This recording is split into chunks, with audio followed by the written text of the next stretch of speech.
बिस्मिल्लाहिर्रहमानिर्रहीम। अस्सलाम वालेकुम दोस्तों, तमाम दोस्तों को मेरे चैनल पर खुश आमदीद। तो दोस्तों आज हम बात करने वाले हैं पीपीएससी के नए चेयरमैन के बारे में, उसका क्या बना।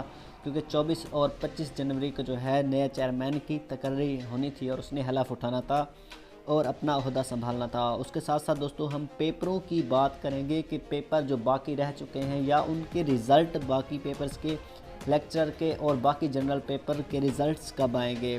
तो दोस्तों उससे पहले आपसे एक छोटी सी गुजारिश है कि चैनल को सब्सक्राइब कर लें ताकि हर आने वाली लेटेस्ट अपडेट आप तक आसानी से पहुंचती रहे। जी हाँ दोस्तों, जैसा कि मैंने पिछली वीडियो में बताया था कि 24 या 25 जनवरी को जो है मंडे को नए चेयरमैन की तकर्री होनी थी और उसके साथ साथ उन्होंने नए चेयरमैन जो थे ज़फ़र इकबाल, उन्होंने हलफ उठाना था और पंजाब पब्लिक सर्विस कमीशन के ओहदे को संभालना था।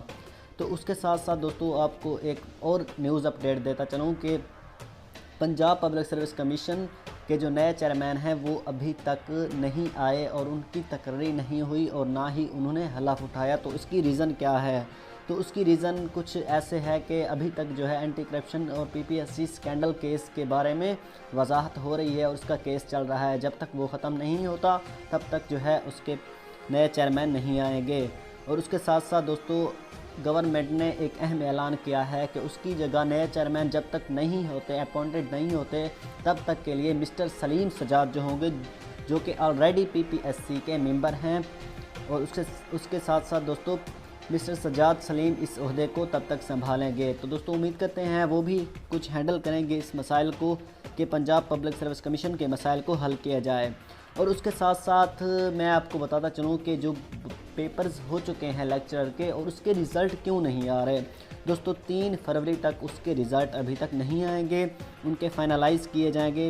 पिछली वीडियो में मैंने आपको बताया था कि कुछ उनको एक्स्ट्रा मार्क्स दिए जाएंगे, उसका शेड्यूल नए तरीके से बनाया जाएगा और एक्स्ट्रा मार्क्स मिले हैं बॉटनी, ज़ूलॉजी और एजुकेशन, फ़िज़िकल एजुकेशन। उसके बाद बायोलॉजी का पेपर जो हुआ था लेक्चरर, उसको भी एक्स्ट्रा मार्क्स दिए गए हैं।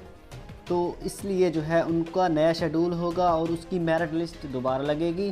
और उसके साथ साथ हम बात कर लेते हैं जो लेक्चर उर्दू और इस्लामियात और बाकी जो तहसीलदार का पेपर कैंसिल हुआ था उसके बारे में क्या न्यूज़ है। तो उसके बारे में अभी तक कोई न्यूज़ कंफर्म नहीं हो रही कि उसका पेपर कब लिया जाएगा। तो उम्मीद है कि जब नए चेयरमैन आएंगे 15 फरवरी तक जो है सब फाइनलाइज उसका शेड्यूल आ जाएगा।